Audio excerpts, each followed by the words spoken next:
I'm okay, I'm fine. Kincana, Kincana, teng neng neng neng neng.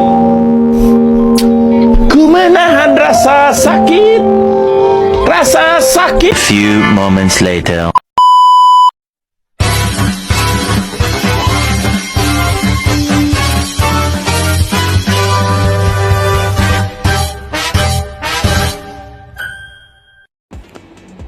Konstitusi. Yang pertama adalah General Definition. Konstitusi adalah seperangkat hukum dasar yang mengatur struktur pemerintahan, hak-hak individu, dan hubungan antara pemerintah dan warga negara dalam suatu negara. Konstitusi dapat berbentuk tertulis maupun tidak tertulis dan menjadi landasan bagi sistem hukum suatu negara. Yang kedua adalah Educational Policy and Constitution atau hak warga negara Indonesia untuk menempuh pendidikan dan 20% anggaran negara untuk pendidikan. Konstitusi Indonesia, yaitu Undang-Undang Dasar 1945, menjamin hak warga negara Indonesia untuk mendapatkan pendidikan. Pasal 31 ayat 1 UUD 1945 menyatakan bahwa setiap warga negara berhak mendapatkan pendidikan. Selain itu, terdapat ketentuan terkait alokasi anggaran negara untuk pendidikan.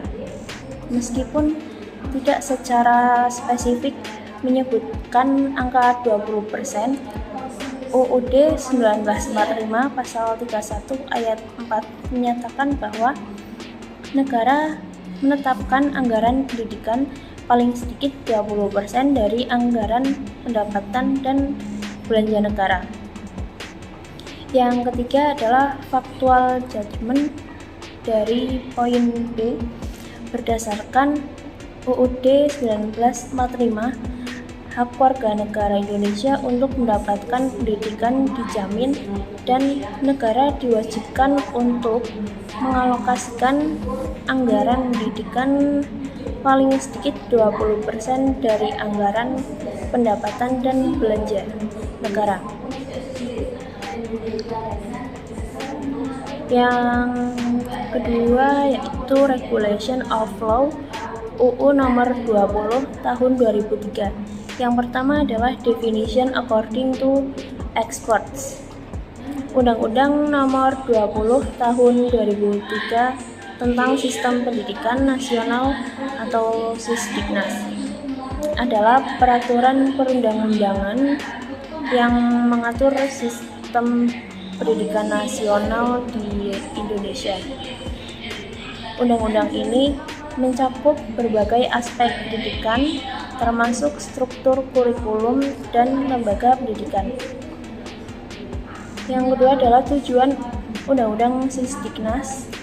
Tujuan dari Undang-Undang Sisdiknas antara lain adalah untuk menyelenggarakan pendidikan nasional yang bermutu, merata, dan relevan dengan tuntutan global, serta untuk meningkatkan kualitas sumber daya manusia Indonesia.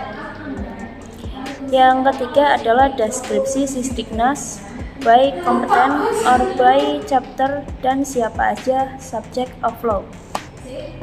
Undang-Undang Sisdiknas terdiri dari beberapa bab yang mengatur berbagai aspek pendidikan, mulai dari tujuan pendidikan, kurikulum, hingga lembaga pendidikan.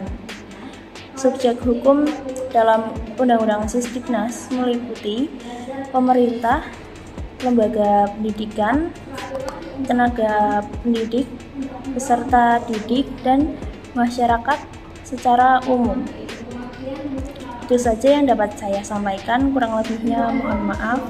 Assalamualaikum warahmatullahi wabarakatuh.